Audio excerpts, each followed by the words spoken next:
You're slamming 50 grams of protein at dinner, thinking you're feeding your muscles. But here's what actually happens. Your liver looks at that mountain of chicken breast, checks its to-do list, and realizes it's about to work overtime for zero pay. Because here's the truth nobody's telling you. More protein doesn't mean more muscle. Past a certain point, your body doesn't build with it. It converts it into sugar, which your pancreas then turns into fat storage. The same fat you're trying to burn off. You're not broken. The problem is timing. Today, we're breaking down the protein mistake that's hijacking your metabolism, why that high-protein diet might be backfiring, and the simple 30-gram rule that makes your body actually use what you're eating. No cutting protein, no complicated math, just understanding what your organs are actually doing with all that expensive grass-fed steak. Let's find out from the inside. Because your body has opinions about your 8-ounce ribeye, and they're about to get loud. Think of your body as a protein processing facility that runs on a tight schedule. Every organ has a specific job. Your stomach is the intake department, breaking everything down into amino acids, the building blocks your body actually uses. Your liver is the warehouse manager, sorting incoming amino acids like a perfectionist on inventory day. Picky, organized, slightly stressed. Your muscles are the construction crew, always ready to build, but only if materials arrive at the right time and in the right amounts. Your pancreas is the accountant, tracking every gram and releasing insulin accordingly, even for protein. Yeah, protein spikes insulin too. And your kidneys, they're the cleanup crew, dealing with the overflow when too much shows up at once. Right now, most people treat protein like a fuel tank. Fill it up once. Good for the day. Hit your number. Mission accomplished. So you skip breakfast. Maybe just coffee. You have a light lunch, some salad with 15 grams of chicken on top. Then dinner hits, and you demolish 60 grams because you read somewhere that you need 1 gram per pound of body weight. But here's what you didn't read. Your body can only process about 30 to 40 grams of protein efficiently in one sitting. Anything beyond that, your liver doesn't know what to do with it. It can't store amino acids like it stores fat or carbs. It has to deal with them now. And when the liver gets overwhelmed, things get messy fast. Picture your digestive system as an assembly line. When you eat protein, your stomach breaks it down into amino acids, neat little packages ready for distribution. In a perfect world, those amino acids flow to your muscles, your organs, your immune system. They build and repair. Your liver coordinates the whole operation like a traffic controller, directing packages to where they're needed most. Your muscles grab what they can use immediately, about 25 to 30 grams worth for most people. The rest waits in circulation, ready for the next construction project. But here's where it gets interesting. Your pancreas isn't just tracking carbs. Protein triggers insulin too, just not as dramatically. Think of insulin as a delivery notification system. It tells your cells, hey, packages are arriving. Your cells open up, accept deliveries, and life is good. Now dump 50, 60, 70 grams at once. Your stomach breaks it all down. Your liver gets hit with a flood of amino acids, way more than your muscles can use right now. And remember, your body can't warehouse amino acids. It's not like fat cells sitting on energy reserves, scrolling social media, pretending to be out of office. So your liver does something most people don't know about. It starts a process called gluconeogenesis. Big word. Simple meaning. Your liver converts excess amino acids into glucose, basically sugar. It's like a recycling center turning plastic bottles into park benches. Not the original plan, but waste not, want not. Now, you've got extra glucose floating around. Your pancreas sees it, releases more insulin, and that sugar gets stored as glycogen if there's room. But if your glycogen tanks are already full because you ate carbs too, where does it go? Your fat cells, the same ones you're trying to empty. Meanwhile, your kidneys are dealing with the nitrogen waste from all that protein breakdown. They're working overtime, filtering blood like a water treatment plant during a storm. You might not feel it happening, but your body's working overtime when it should be resting. Your body's trying to help. It just doesn't realize you wanted muscle, not a biology experiment in inefficiency. But here's where it gets worse. This isn't a one-time thing. This is happening every single day. So let's track what happens hour by hour when you make this mistake repeatedly. You wake up. Your body's been fasting for 8 hours. Your muscles are primed and ready for protein. Your liver's glycogen stores are partly depleted. Your insulin sensitivity is at its peak. This is the golden window. But you skip breakfast. Maybe just coffee. Your muscles sit there like a construction crew ready to work, but no materials show up. Your body starts breaking down a tiny bit of muscle tissue for amino acids it needs immediately. Not catastrophic, but not ideal. Your liver's like a warehouse manager watching an empty loading dock, wondering when the shipment's coming. 5 hours later, lunch rolls around. You have a salad with maybe 15 grams of protein, some chicken strips on top. Not enough to capitalize on your body's still high readiness to build. Your muscles grab what they can, but they're still waiting for the real delivery. Your metabolism stays in neutral, not quite burning, not quite building, just coasting.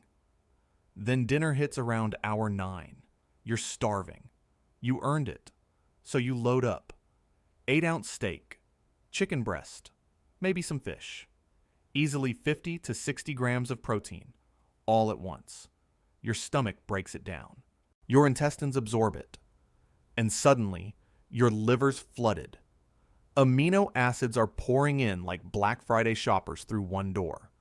Your muscles grab their 25 to 30 grams and tap out. They're good. They're done for the day. But there's still 20 to 30 grams floating around. Your liver looks at this surplus like a warehouse that just got triple the expected delivery. It can't store them. It can't send them back. So it starts the conversion process. Gluconeogenesis kicks in. Amino acids transform into glucose. Your blood sugar rises, not as dramatically as from bread, but it rises. Your pancreas releases insulin, signaling storage mode. And because you also ate carbs at dinner, your glycogen tanks are already full. Translation: that extra protein you thought was building muscle. It's being converted to glucose, triggering insulin and getting stored as fat. Your body literally turned your expensive grass-fed steak into the same kind of storage problem as a bowl of pasta. While you sleep, your kidneys are working double shifts. All that protein breakdown created nitrogen waste, basically metabolic garbage that has to be filtered out. Your kidneys are running like an overworked filtration system, using energy and resources that could have gone to repair and recovery. Your liver's exhausted. Your muscles built a little, sure, but nowhere near what they could have if that protein had been spread throughout the day. So you wake up the next morning and do it all over again. And here's the kicker. This isn't about eating too much protein total. It's about eating it all at once. The timing mistake that turns your dinner into fat storage. Here's what the fitness industry won't tell you, because it doesn't sell protein powder. Your body doesn't care how much protein you eat in a day. It cares when you eat it and how much it can actually use in real time. The eat 150 grams of protein daily advice? Not wrong. But eating 80 grams at dinner? That's like trying to download a 50 gigabyte file on a connection that maxes out at 30 gigabytes per hour. The excess doesn't wait in queue. It gets rerouted to a different department entirely. Your muscles can only synthesize so much protein at once. Research shows about 25 to 40 grams per meal, depending on your size and activity level. That's it. After that threshold, the anabolic response, the muscle building signal, basically flatlines. It's not that your body stops caring. It's that the construction crew literally can't work any faster. More materials don't speed up the build. They just pile up in the warehouse until someone figures out what to do with them. And here's the part that makes you fatter. Protein plus carbs at the same giant meal creates an insulin double whammy. Carbs spike insulin. Protein adds to it. And when insulin is high, fat burning is off. Not slowed down. Off. Like a switch. Your body thinks it's doing you a favor. It sees all that protein and says, wow, we must be in abundance. Food everywhere. Better store some energy just in case.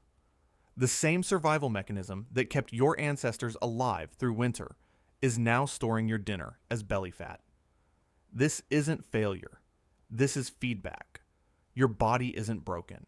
You're just speaking the wrong language. You're saying build muscle, but your timing is saying store fat. Once you understand this, the fix is simpler than you think. You don't need to eat less protein. You need to spread it out. Give your muscles multiple opportunities to build throughout the day instead of one massive delivery they can't handle. The timing mistake that breaks the system. Forget complicated macros and timing protein to the exact minute post-workout. Here's what actually matters. Cap your protein at 30 to 40 grams per meal, not per day, per meal. If you're larger or very active, you can push to 40. But most people, 30 grams is the sweet spot where your muscles max out their building capacity. What does 30 grams look like? 4 to 5 ounces of meat, 4 eggs, 1 scoop of protein powder plus some Greek yogurt. That's it. Not tiny portions.